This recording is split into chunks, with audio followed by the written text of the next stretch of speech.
What a sad plight it is when the saint can no longer see beyond the ominous clouds of tempest and torrent. What a sad state of affairs it is when ransomed freedmen trod miserably about in the unnecessary chains that so often accompany complacency.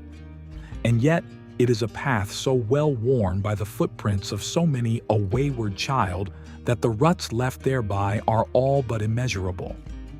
How many of us are intended to be Noah in the face of this perverse generation of mockery and disdain? How many of us are intended to be a Daniel, unyielding to the purposes of the Almighty no matter the cost?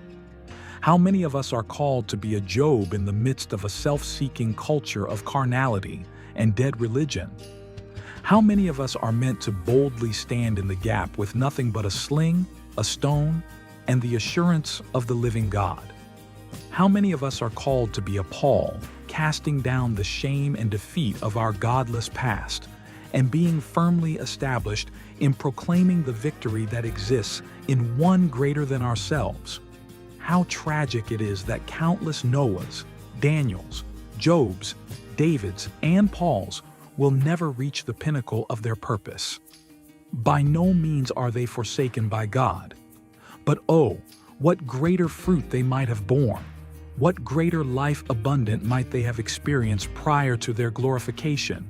Indeed, the Lord will have his way, but what joy there is to be found in laying hold of the life the Almighty has intended for each one of us. Though that life may contain its share of tribulations and persecutions and nakedness and famines and perils and sword. Though the forecast of that life may be dominated by tempests and squalls and tumults nearly unceasing, the light of the Lord is never so obscured by the thunderclouds to the one who continually looks for it. Even in the blackest eve, the illumination of the Lord will pierce the darkness to guide his people to the joy that awaits in the morning. No matter the weight that we find ourselves beneath, or the grief with which we are temporarily burdened, we can be assured that the light of glory will soon crest the horizon, and our pains, tears, burdens, and infirmities will be no more.